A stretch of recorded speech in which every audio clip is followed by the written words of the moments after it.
புது புது ட்ரெண்டிங் வீடியோக்களை பார்க்க நம்ம தமிழ் ட்ரெண்ட் சேனலை சப்ஸ்கிரைப் பண்ணிக்கோங்க. மறக்காம பக்கத்தில் இருக்கிற பெல் பட்டனை டச் பண்ணி ஆல் அப்படின்ற ஆப்ஷன் வரும், அதை அழுத்திக்கோங்க. அப்போதான் நாம போடுற புது புது வீடியோக்கள் உங்களுக்கு வந்து கொண்டே இருக்கும். சென்னையிலிருந்து தஞ்சாவூருக்கு உதயநிதியை அழைத்து சென்றது ஏன்?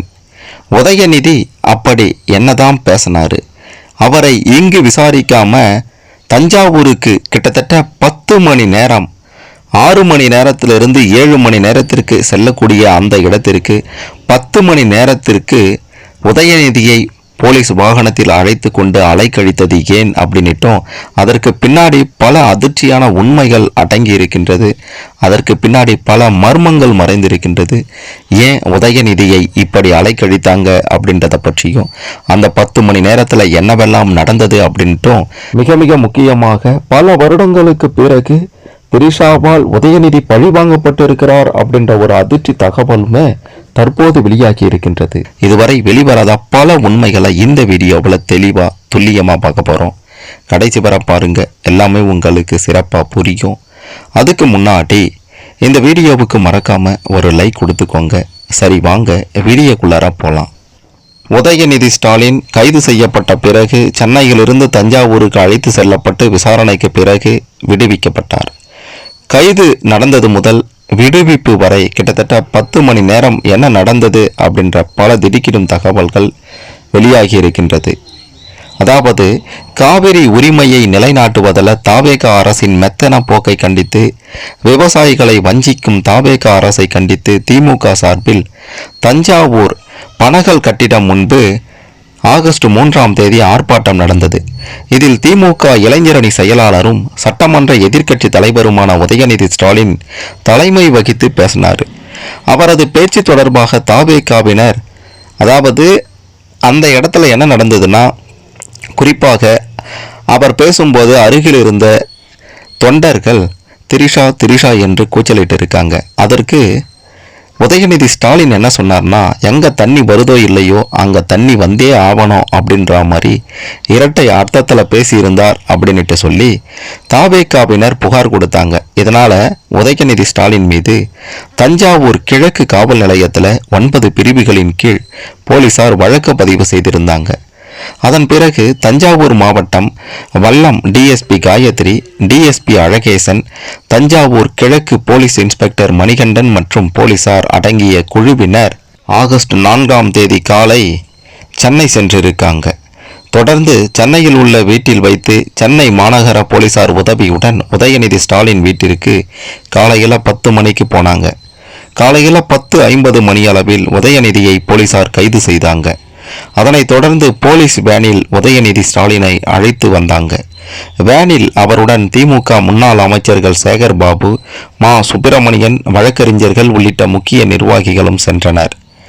உதயநிதி அழைத்து செல்லப்பட்ட வேனை பின்தொடர்ந்து திமுக முன்னாள் அமைச்சர்கள் KN நேரு, ஏவா வேலு உள்ளிட்ட ஏராளமான திமுகவினர் போனாங்க. மதியம் 2:05 மணி அளவில் திண்டிவனம் அருகே வலக்கூர் காவல் நிலையத்திற்கு உதயநிதி ஸ்டாலினை போலீசார் அழைத்து சென்றாங்க. அங்கு அவருக்கு மதிய உணவு வழங்கப்பட்டது. பின்னர் பலத்த போலீஸ் பாதுகாப்புடன் உதயநிதியை தஞ்சாவூர் நோக்கி அழைத்து சென்றாங்க. அதன் பிறகு விக்கிரவாண்டி, உளுந்தூர்பேட்டை, பெரம்பலூர், திருச்சி, திருவெரும்பூர், துவாக்குடி வழியாக தஞ்சாவூருக்கு அழைத்து சென்றாங்க. விக்கிரவாண்டியில் இருந்து கும்பகோணம் வழியாக தஞ்சாவூருக்கு வருவதற்கு பயண நேரம் குறையும். ஆனால் வேண்டுமென்றே பெரம்பலூர் வந்திருக்காங்க. அங்கிருந்து தஞ்சாவூருக்கு அரியலூர் வழியாக சுமார் 80 கிலோமீட்டர் தான். ஆனால் மேலிடத்தின் உத்தரவின் பேரில் பெரம்பலூரில் இருந்து 60 கிலோமீட்டர் தூரம் பயணித்து திருச்சி போயிருக்காங்க. அதன் பிறகு திருச்சியில் இருந்து சுமார் 60 கிலோமீட்டர் தூரம் பயணித்து தஞ்சாவூர் போயிருக்காங்க. போலீசார் வேண்டுமென்றே அலைக்கழித்திருக்காங்க. உதயநிதி ஸ்டாலின் மீது தஞ்சாவூர் கிழக்கு காவல் நிலையத்தில் வழக்கு பதிவு செய்யப்பட்டிருக்கின்றது. ஆனால் கிழக்கு காவல் நிலையம் வழியாகத்தான் அரியலூர், திருவையாறு, கும்பகோணம் உள்ளிட்ட இடங்களில் பஸ்கள் உட்பட வாகனங்கள் செல்கின்றன. இதனால் விசாரணைக்காக அவரை ராமநாதன் ரவுண்டானா அருகே உள்ள தஞ்சாவூர் தெற்கு காவல் நிலையம் மற்றும் அனைத்து மகளிர் காவல் நிலையத்திற்கு அழைத்து வந்து விசாரணை நடத்த போலீசார் திட்டமிட்டிருந்தாங்க. அதனைத் தொடர்ந்து தஞ்சாவூர் தெற்கு காவல் நிலையம் முன்பு போலீசார் பேரிகார்டுகளை வைத்து அடைத்து சீல் வைத்தாங்க. முக்கியமாக போக்குவரத்தை மாற்றம் செய்தாங்க. கடைகள் அடைக்கப்பட்டன. உதயநிதி ஸ்டாலின் வருவதை முன்னிட்டு தெற்கு காவல் நிலையம் முன்பு ஆயிரக்கணக்கான திமுகவினர் அங்கு குவிந்திருந்தாங்க. போலீசாரின் உத்தரவின் பேரில் தெற்கு காவல் நிலையம் பகுதியில் உள்ள கடைகள் அனைத்தும் அடைக்கப்பட்டது.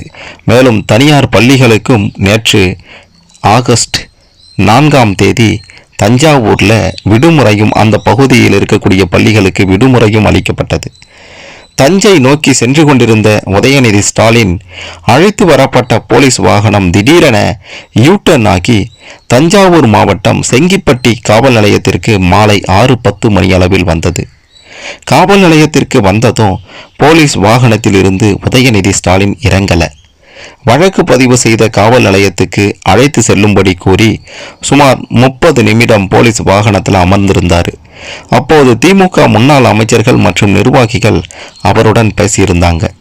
அதன் பிறகு அவர் வாகனத்தை விட்டு இறங்கினார். அப்போது அங்கே திரண்டிருந்த ஆயிரக்கணக்கான தொண்டர்களை பார்த்து கையசைத்தார் உதயநிதி. பிறகு 6:45 மணியளவில் செங்கிப்பட்டி காவல் நிலையத்திற்குள் விசாரணைக்காக சென்றார். தஞ்சாவூர் டவுன் கிழக்கு இன்ஸ்பெக்டர் மணிகண்டன் செங்கிப்பட்டி காவல் நிலையத்தில் உதயநிதி ஸ்டாலினிடம் விசாரணை நடத்தினார். தகவல் அறிந்து செங்கிப்பட்டி காவல் நிலையம் முன்பு திமுகவினர் திரண்டாங்க. அதனைத் தொடர்ந்து செங்கிப்பட்டி பட்டுக்கோட்டை சாலையிலும் ஆயிரக்கணக்கான தொண்டர்கள் குவிந்தாங்க. செங்கிப்பட்டி காவல் நிலையம் முன்பாக தாவேக அரசுக்கு எதிராக கோஷங்கள் எழுப்பினாங்க. இதனால பதற்றமான ஒரு சூழ்நிலை ஏற்பட்டது. சுமார் 1.5 மணி நேரம் விசாரணை முடிந்து இரவு 8:15 மணியளவில் வெளியே வந்தார் உதயநிதி. அப்போது அங்கு கூடியிருந்த தொண்டர்களை பார்த்து கையசைத்தார். பின்னர் காரில் ஏறிய உதயநிதி திறந்த வெளியாக காவல் நிலையத்தில் இருந்தே ரோட் ஷோ சென்றார். கொட்டும் மழையையும் பொருட்படுத்தாமல் ஆயிரக்கணக்கான திமுகவினர் உற்சாக வரவேற்பு அளித்தனர். இந்த படை போதுமா, இன்னும் கொஞ்சம் வேணுமா என்று கூறி திமுகவினர் அங்கே ஆரவாரமும் செய்தனர். மேலும் போலீஸ் அராஜகம் ஒழிக என கோஷங்களும் எழுப்பினர். பட்டாசு வெடித்தும் கொண்டாடினர். அதன் பிறகு செங்கிப்பட்டியில் இருந்து திருச்சி விமான நிலையத்திற்கு காரில் சென்றார் உதயநிதி. பின்னர் அங்கிருந்து விமானம் மூலம் இரவு 10 மணியளவில் சென்னைக்கு புறப்பட்டு சென்றார். காலை 10:50 மணிக்கு கைது செய்யப்பட்ட உதயநிதி சுமார் 10 மணி நேரத்திற்கு பின்பு அலைக்கழிக்கப்பட்டு விடுவிக்கப்பட்டார். சென்னையில் தொடங்கி செங்கிப்பட்டி காவல் நிலையம் வரை வழியெங்கும் உதயநிதி அழைத்து வரப்பட்ட போலீஸ் வாகனத்தை மறித்து திமுக தொண்டர்கள் கோஷமும் எழுப்பியிருந்தாங்க. அதாவது கிட்டத்தட்ட 10 மணி நேரத்திற்கு மேலாக பார்த்தீங்கன்னா வாகனத்திலேயே அழைத்து வந்து அதன் பிறகு விசாரணைக்கு உட்படுத்தப்பட்டு அதன் பிறகுதான் விடுவிக்கப்பட்டார். ஏன் இந்த அளவுக்கு உதயநிதி அலைக்கழிக்கப்பட்டார் அப்படின்றதற்கு பின்னாடி இன்னொரு அதிர்ச்சியான தகவலும் தற்போது வெளியாகி இருக்கின்றது. அதாவது திரிஷா மற்றும் தற்போது முதல்வராக இருக்கக்கூடிய விஜய் தொடர்பான பேச்சுகள் அதிக அளவில் போய்கொண்டிருக்கின்றது. அது உண்மைதான் அப்படின்றதற்கு ஏற்றார் போல திருமண நிகழ்வுகள் மற்றும் வெளியிடங்களில் அவங்க இருக்கக்கூடிய தனிப்பட்ட புகைப்படங்களுமே வெளியாகி பரபரப்பை ஏற்படுத்தி இருந்தது. இந்த நிலையில தான் உதயநிதி பார்த்தீங்கன்னா இரட்டை அர்த்தத்தில் எங்கே தண்ணி வருதோ இல்லையோ அங்கே தண்ணி கண்டிப்பாக வந்தே தீரும் அப்படின்ற மாதிரி சொல்லியிருந்தார். அது ஒரு புறம், அதாவது திரிஷாவை இப்படி பேசிட்டாங்களே அப்படின்ட்டு ஒரு புறம் இருக்க, இதில் பெருசாக ஆச்சரியப்படுறதுக்கு ஒன்றும் இல்லை. ஏன்னா விஜய் அவர்கள் திரிஷா கூட எந்த அளவுக்கு நெருக்கமாக பழகிட்டு இருக்கிறார் அப்படின்றது நம்ம எல்லாருக்கும் நல்லாவே தெரியும். இதில் மறைத்து பேசலாம் ஒன்றும் இல்லை. முதல்வர் விஜய் அவர்கள் அவருடைய அந்த முதல்வராக பதவியேற்ற விழாவில் முன் வரிசையில் சீட்டு போட்டிருந்தாங்க திரிஷாவுக்கு. ஏன் திரிஷாவை விட பெரிய நடிகைகள்லாம் இல்லையா? திரிஷா போன்று வளர்ந்த நடிகைகள்லாம் இல்லையா? நயன்தாரா, கீர்த்தி சுரேஷ் போன்ற நடிகைகள்லாம் இல்லையா? அவங்கள முன் வரிசையில் அமர வைக்க கூடாதா? இல்லை அவங்களுக்கு அழைப்பு விடுக்க கூடாதா? திரிஷா வந்து முன் வரிசையில் அமர்றாங்கன்னா அங்கே ஏதோ நடக்குது, திரிஷாவுக்கு முன்னுரிமை கொடுக்கப்படுது அப்படின்றது நல்லாவே தெரியுது. அடுத்ததாக ஒரு திருமண விழாவுக்கு திரிஷா மற்றும் விஜய் அவர்கள் ஒன்றாக வந்திருந்தாங்க. அதன் பிறகு பார்த்தீங்கன்னா திரை பிரபலம் ஒருவருடைய இறப்புக்குமே பார்த்தீங்கன்னா 2 பேரும் ஒன்றாகவே வந்திருந்தாங்க.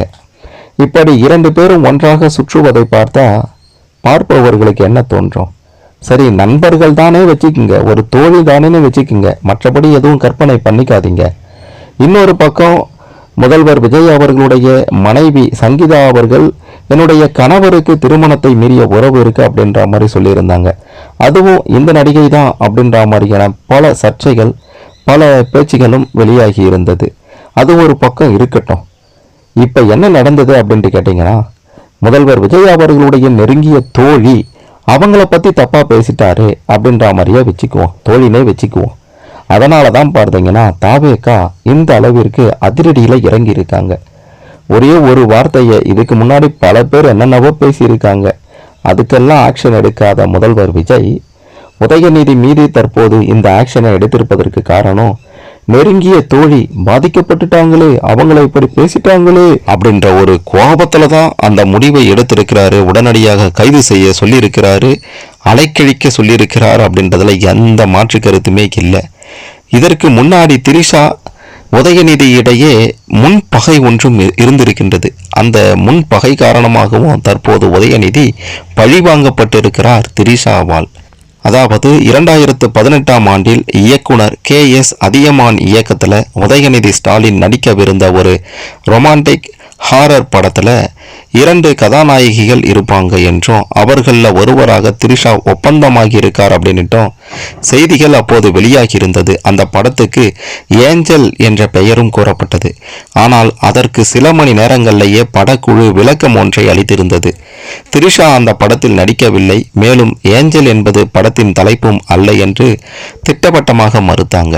அதாவது உதயநிதியுடன் சேர்ந்து நடிக்க திரிஷா மறுத்துட்டாங்க அப்படின்றது தெரிய வருது. அது மட்டும் இல்லாமல் ரெட் ஜெயண்ட் மூவிஸ் சார்பில் 12 கோடி ரூபாய் அவங்களுக்கு திரிஷாவுக்கு சம்பளம் வழங்கப்பட்டு இன்னொரு படத்தில் உதயநிதியுடன் சேர்ந்து நடித்தே தீர வேண்டும் அப்படின்ற மாதிரி பார்த்தீங்கன்னா சொல்லப்பட்டது, கட்டுப்பாடுகள்லாம் விதிக்கப்பட்டது. இதனால் திரிஷா கோபமாகி இருக்காங்க அப்படின்ற தகவல் கூட அப்போது வெளியாகி இருந்தது.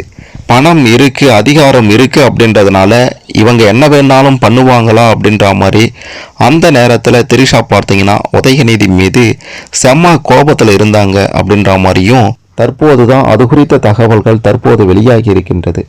கிட்டத்தட்ட பல வருடங்களுக்கு பிறகு தற்போது உதயநிதியை திட்டமிட்டு திரிஷா பழி வாங்கியிருக்காங்க அப்படின்ற மாதிரி பார்த்தீங்கன்னா இந்த சம்பவத்துக்கு பிறகு விவரம் அறிந்தவர்கள் இந்த விஷயத்தை தற்போது வெளிப்படுத்தி இருக்காங்க. இந்த சம்பவங்களை எல்லாம் பற்றி நீங்கள் என்ன நினைக்கிறீங்க? உங்களுடைய கருத்துக்களை மறக்காமல் கமெண்ட்டில் சொல்லுங்கள்.